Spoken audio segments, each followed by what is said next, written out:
To get started, basically, when you're doing user acquisition in social casino, there's always a challenge and opportunity when you want to scale up using creative, and that's something we're going to talk about today. Before we do a little bit about Bidalgo, we're a Facebook, Instagram marketing partner from 2010. We work with all the leading social casinos, so we have a firm grasp of the market and how things are working. We are highly data-centric, and we have offices in San Francisco, Tel Aviv, and Seoul. And today we're going to talk really about art and science. One of the conceptions that companies experience is that basically art has its own mindset, user acquisition has their own mindset, and the user acquisitions are more analytic. That's the conception, at least. And the art team are mostly about ideas and thinking like movie directors and not necessarily about performance. Our approach is a bit different. We think art and science and creativity and analytics can happen in anyone. It's actually two loops of the brain. The right one is the creativity one, and the left one is on the analytic one, and that's one we want to have and show you guys. So in order to do so, we actually have a bit of a life cycle of what we do in creative world. We're beginning with a launch. There are two key definitions here. We have creative hacking, when we try to find a winning element that can scale your campaign. At a certain point, there'll be some fatigue, because that is a challenge in user acquisition market. And also, after you find out the other elements that can work, you work with other data analytics to actually crack new directions, and that's something we'll show you today. At this point in time, I want to thank our partners that help us. Yeah, you can cuff your hands. HUUUGE Games, really, we would like to thank them for sharing their success with you all. We have been working together for quite some time, so a lot of the creatives work, you'll see them today. For the few of you who are not familiar with HUUUGE Games, they are the creators of HUUUGE Casino.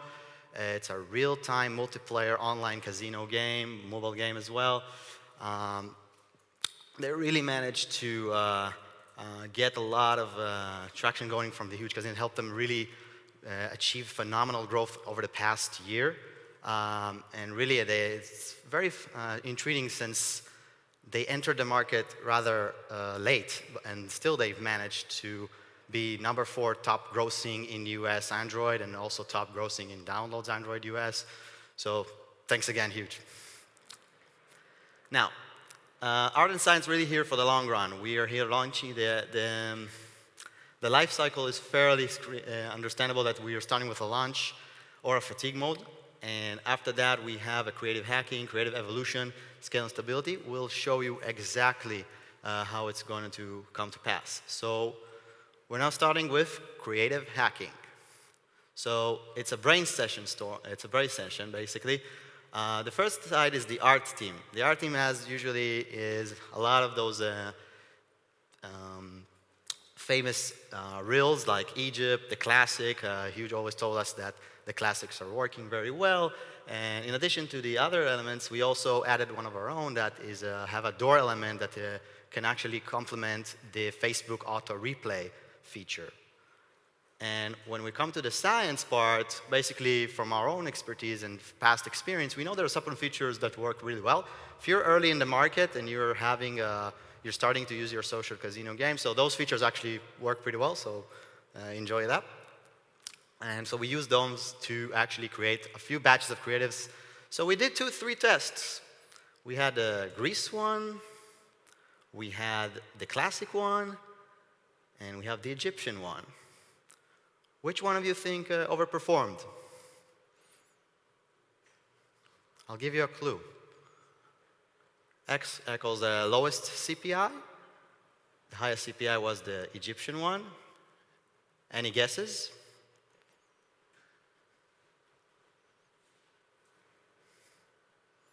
Actually, the right one overperformed significantly. Eventually, KPIs that are significant for social casino are ROI, number of users that we're getting from the creative, and it worked really, really well compared to the classic and the Greek one. Why is that? It actually could mean anything. It could be because of the door element. It could be because we did spinning reels there. It Could be because we put jackpot. Could be because of the auto replay and video ads that Facebook releasing. Also, it could be because of the Egyptian one. The fact of the matter is you can pretty much do not just 6, you can pretty do thousands of those iterations to kind of think which one of them overperformed and why.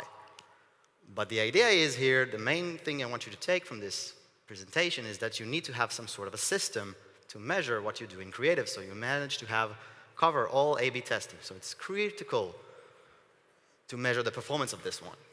Critical. So I'm going to show you how we are doing it. We actually have, in our platform, we have a creative dashboard that basically we can aim for the down-the-funnel events. We can pretty much do, in terms of the segmentation, to do whatever we want. We are having a label system. If you have jackpot, that's a label. If you have Egyptian, that's a label. And if you have other features, that's a label there. Really, the KPIs that we can do are moving from anywhere from CTR, CPI, ROI, payers rate, you name it. So that really helps us to measure what we're doing pretty well. And the idea here is to build a system. I think a lot of people can do it either way, and just help us to build a methodology around creative. So after we've investigated features, we've identified that the video ads with Egyptian ancient elements with female figures performed better. So the next step after we've done the creative hacking is creative evolution. Now we have identified that this feature works really well. So now we're going to build a few iterations. One of them is by size. We have the regular size in Facebook ads, and we have the one-on-one size. Other one is try to have the same theme, try the Egyptian theme with a different character. In this one, it's one of the ancient gods. Instead of the Egyptian queen, it's the Egyptian god. And last one, in this round, is it's a different theme with a female character. So those 3 iterations perform pretty well to manage to scale up activity. We found one element that works pretty well, one winning element, and then we scale them up. Now, rules for scaling, that's just our opinion about this. Once you have a stable activity going on, 70% should go for the winning elements that work for you. Keep 20% on soft evolutions, like we've seen with the creative evolution we've done. And keep 10% for hacking, because at some point you'll have fatigue, and you need to be prepared for that day. Without further ado, we are in fatigue mode, because eventually we can scale up. At that certain point, the performance drops down. Not too many top-performing creatives are there, and therefore the rules are changing. In this case, we're now doing 40% on the top-performing, 40% we invest in hacking. We are increasing the investment in hacking, and we're still trying to have 20% in evolution. Now, with HUUUGE, we have done a lot of testing. I'm saving you all the testing we've done, but they keep telling us that their CRM tells that the classic slots and the classic feature works better. So what we've tried to do, basically, is to have a lot of iterations in the classic slots. This one, we found that diamonds are working pretty well. So we did 3 iterations of diamonds, and we found out that the one on the right really overperforms the other 2. Now, so we took that creative, tried to understand really why is this working so well. So we took 2 examples and two tests. The only difference between them are the logo on the bottom. The one here is a classic one. The last here is like more of a diamond pink, blue logo. The differences were humongous. 225 times more installs, payers rate way more, day 30 ROI way more. So we understand we have a winner because of that logo. That is one of our winners. So we took that, and this is creative evolution, take 2. We take this one, we do an image and a video. We actually did evolution from video to image as well. Another version, we have the Instagram size and the video vertical, which now really performs really well. Vertical videos are very recommended in Facebook. Now, so right now we've managed to hit that scale and stability mode. Key takeaways for you guys. Basically, the creative hacking stage is critical. Get them both on the same field. Usually we recommend actually to put them in the same room. Both people from the designers and the UA managers, and all of us have those type of brands. We all can be creative and we can all be analytic. Measure down the funnel events and build a system to keep the tracking and the A/B testing, making sure you have the ability to A/B test on the long run. 10% always to be dedicated on new materials. You never know when you hit fatigue. Once you find a winning element, make sure to break it down to additional assets, potential assets, so you'll have a bit later wins. And when fatigue hits, use everything you got, including CRM, to try to find your new tests. And really, think about it. Marketing could give ideas to the product team if you find something that certain real works, and also that the analytics team can provide a lot of info for the creative team. Thank you, guys. If you have any questions, I'll be happy to answer them. I actually have a question for you. Yeah, go ahead. You mentioned at the end there, you kind of hit a certain point where you're good, you give a thumbs up. But when you're running a campaign like that, do you actually have an end point, or is it an evergreen process? You're going to keep iterating, keep iterating. Yeah, performance marketing is a never-ending process. There's no finish line in that one. You have to keep running campaigns.